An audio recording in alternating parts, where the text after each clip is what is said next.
να πω πλέον της θάλασσας, τι ωραία για εκδρομή, και μετά κατάλαβα ότι είμαι κάτω από το φουγάρο και τρώω το καυσαέριο στη μάπα.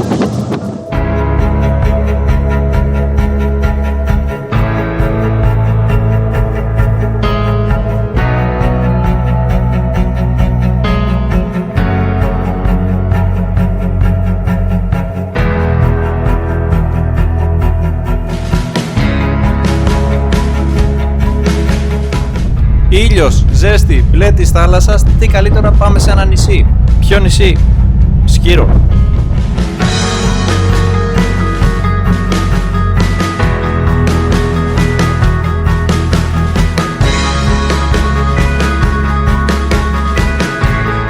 Η Σκύρος βρίσκεται μόλις 19 μίλια ανατολικά της Εύβοιας, οπότε αν αναζητάτε μια γρήγορη απόδραση το Σαββατοκύριακο σε κάποιο κοντινό νησί, είναι μια πολύ καλή επιλογή. Ταξιδέψαμε οδικώς από τη Χαλκίδα για μία ώρα μέχρι το λιμάνι της Κίμης. Εκεί επιβιβαστήκαμε στον Αχιλλέα, το μοναδικό πλοίο της γραμμής εδώ και πολλά χρόνια που καλύπτει την απόσταση Κίμης-Σκύρος σε περίπου μία μισή ώρα. Οπότε πήραμε το καφεδάκι μας, αράξαμε στο κατάστρωμα να χαζεύουμε το μπλε του Αιγαίου και με συνοπτικές διαδικασίες βρεθήκαμε στο νοτιότερο νησί των Σποράδων. Και είναι πάρα πολύ κοντά. Απορώ γιατί δεν είχα πάει τόσο καιρό.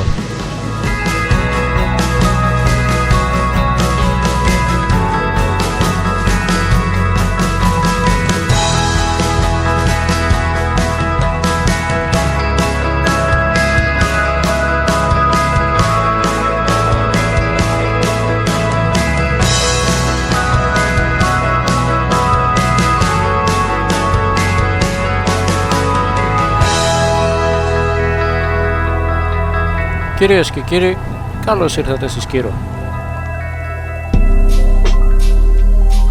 Το λιμάνι της Σκύρου είναι η Λιναριά, ένας μικρός οικισμός που βρίσκεται στο δυτικό τμήμα του νησιού και απέχει μόλις 9 χιλιόμετρα από τη χώρα.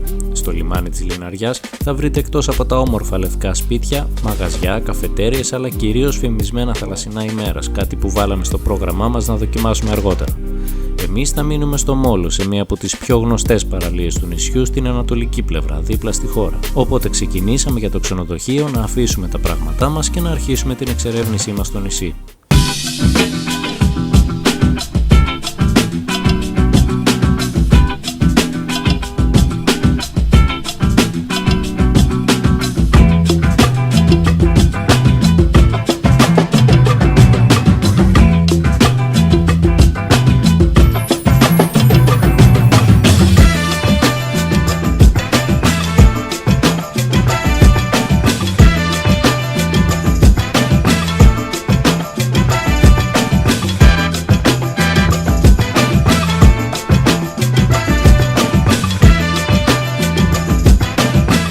Χρειαστήκαμε περίπου 10 λεπτά για να συναντήσουμε τα πρώτα σπίτια του Μόλου. Ο δρόμος ήταν άδειος, αφού εκείνες τις ημέρες ξεκινούσε ουσιαστικά η καλοκαιρινή τουριστική περίοδος και ο κύριος όγκος των επισκεπτών δεν είχε φτάσει ακόμα.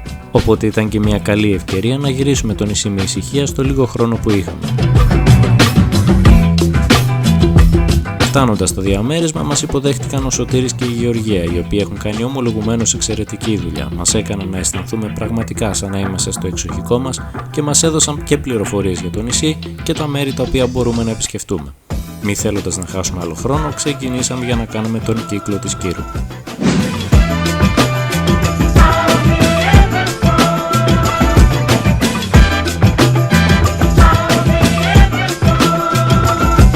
Η Σκύρος είναι ένα μικρό νησί. Το βόρειο τμήμα του καλύπτεται από πευκοδάσος και βλάστηση όπως συνηθίζεται στα νησιά των Σποράδων, ενώ το νότιο τμήμα είναι άγωνο και θυμίζει Κυκλάδες. Είναι ένα πολύ ήρεμο νησί, ιδανικό για χαλάρωση, φαγητό και μπάνιο στις πολύ καλές παραλίες που έχει. Ανεβαίνοντας στο βορειοανατολικό τμήμα του νησιού, κινηθήκαμε προς το Παλαμάρι, μία από τις πιο γνωστές παραλίες και ιστορικό μέρος, αφού εκεί βρίσκεται και ένας άγνωστος αρχαίος οικισμός ηλικίας 3.500 χρόνων.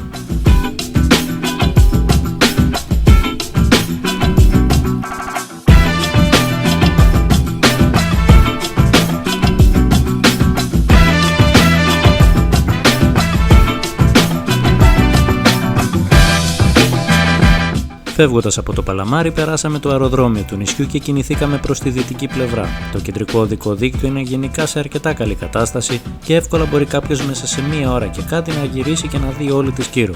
Και όσο πιο βόρεια κινείσαι, τόσο πυκνώνει το πράσινο. Ο δρόμος χώνεται μέσα στα Πεύκα και σε ορισμένα σημεία προσφέρει και αμφιθεατρική θέα προς το Αιγαίο και τους κόλπους με τις γνωστές παραλίες. Σημειώστε πως για κάποιες από αυτές, όπως η παραλία Αγαλίπα, όπου θα βρείτε και ένα ναυάγιο, ο δρόμος είναι χωματόδρομος, οπότε να είστε κατάλληλα προετοιμασμένοι.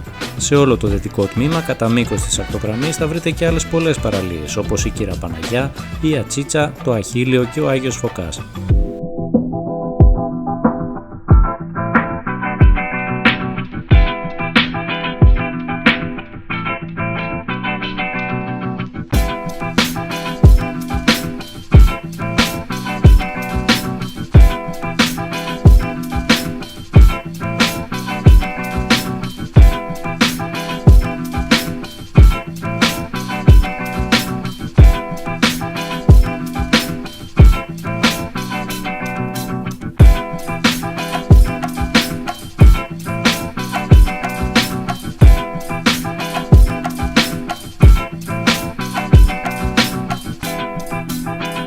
Έχοντας ολοκληρώσει το γύρο του βόρειου τμήματος του νησιού, από όπου πήραμε πολλές όμορφες εικόνες, η επόμενη στάση μας είναι η Λιναριά. Εκεί θα δοκιμάσουμε φρέσκο ψάρι μέρας και θαλασσινά που πραγματικά μεταφέρουν στο πιάτο σου ατόφια τη γεύση της θάλασσας. Βέβαια, αυτό θα έρθει και με το αντίστοιχο τίμημα, αλλά είναι κάτι που θα το κάνει κάποιος μια φορά για να επιβεβαιώσει τη φήμη της Σκύρου για το πολύ καλό φαγητό. Εγώ θα σας πρότεινα πέρα από τα θαλασσινά να δοκιμάσετε αστακομακαρονάδα, ξινοτήρι και μακαρούνες.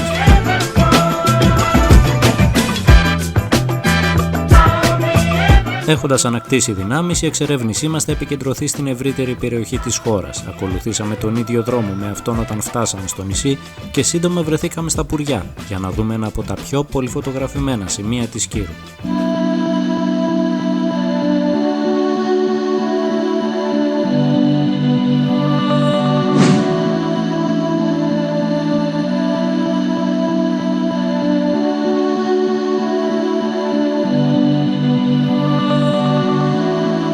Είναι ένα από τα πιο εντυπωσιακά γλυσάκια που θα βρείτε εδώ. Έχει φτιαχτεί, έχει λαξευτεί ουσιαστικά σε ό,τι έχει απομείνει από τα πλατομεία του Κορόλου. Πάμε να δούμε και μέσα πώς είναι. Για να δούμε.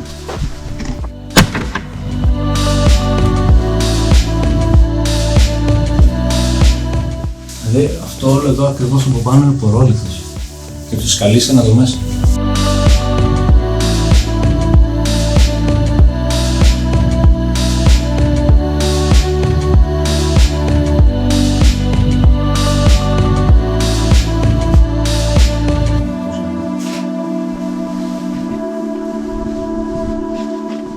Ακριβώς εκεί απέναντι βρίσκεται ο Άγιος Ερμόλαος, που πριν από περίπου 200 χρόνια, όταν είχε βρει τον κόσμο μια πραγματική πανδημία, τότε που χάσανε περίπου 100 με 200 εκατομμύρια άνθρωποι τη ζωή τους σε όλη την Ευρώπη, την Ασία. Σε αυτό εκεί το νησάκι απέναντι, η ιστορία λέει ότι πηγαίνανε όλους τους άρρωστους και τους αφήνανε εκεί.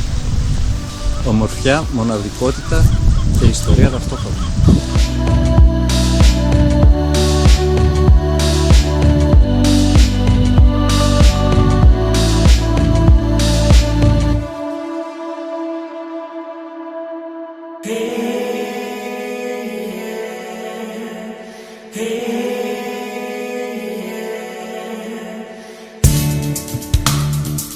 Ανεβαίνοντας το λόφο από την ανατολική του πλευρά θα βρείτε ένα από τα πιο γνωστά σημεία στο νησί, μια μικρή στρογγυλή πλατεία κάτω από το κάστρο της Κύρου, την πλατεία Μπρουκ, η οποία κατασκευάστηκε προς τιμή του φιλέλληνα ποιητή Ρούπερτ Μπρουκ και αναφέρεται ως πλατεία αιώνιας ποιήσεως. Πρόκειται για μια μαγική τοποθεσία που την ημέρα έχει την ευκαιρία όσο αντέχει το βλέμμα σου να περιπλανηθεί στο καταγάλανο σεντόνι του Αιγαίου, αλλά και αργά το απόγευμα προσφέρει τη θέα σε ένα απίστευτο ηλιοβασίλεμα.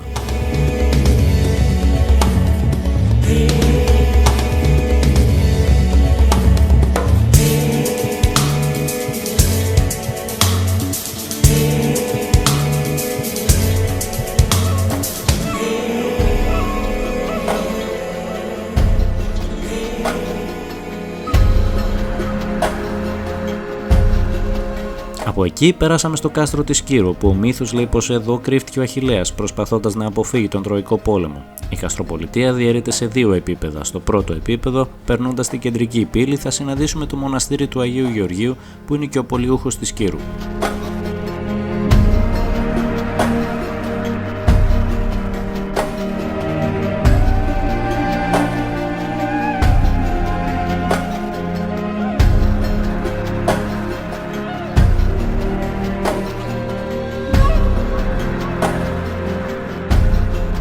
Περνώντας την υπέροχη αυλή της Μονής, αρχίσαμε να ανεβαίνουμε προς το δεύτερο επίπεδο για να δούμε από κοντά το περίφημο κάστρο και να θαυμάσουμε από ψηλά τα κάτασπρα σπίτια της χώρας.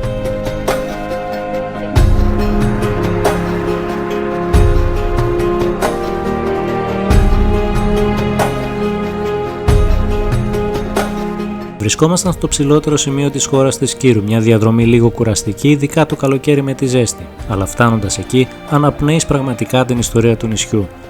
Εδώ ήταν η αρχαία Ακρόπολη όπου ζούσε ο βασιλιάς Λυκομίδης, ένα μέρος που λαιλατήθηκε και σήμερα έχει μείνει ο ναός της Επισκοπής με τις υπέροχες καμάρες, ο ναός των τριών ιεραρχών και η δεξαμενή που ήταν το ισόγειο μιας διόρροφης κατοικίας. Και από κάτω απλώνεται η χώρα με τα μικρά σοκάκια. Για μένα, αν έρθετε στη Σκύρο, αυτό είναι ένα μέρος που θα πρέπει οπωσδήποτε να δείτε από κοντά.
Για το τέλος αφήσαμε τη χώρα. Λίγες ώρες πριν αναχωρήσει το καράβι μας, αφήσαμε τη μηχανή στο δημόσιο πάρκινγκ και ξεκινήσαμε το περπάτημα μέσα στα στενά σοκάκια.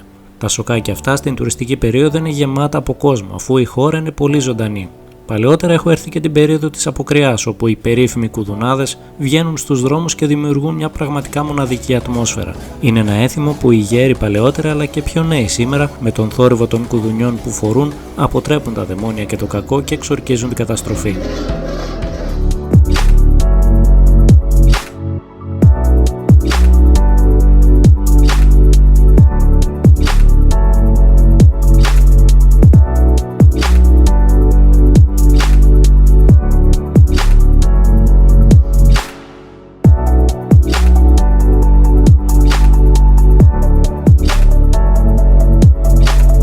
Μετά από αρκετό περπάτημα, καταλήξαμε στην κεντρική πλατεία της χώρας για να πιούμε ένα καφέ και να ξεκουραστούμε.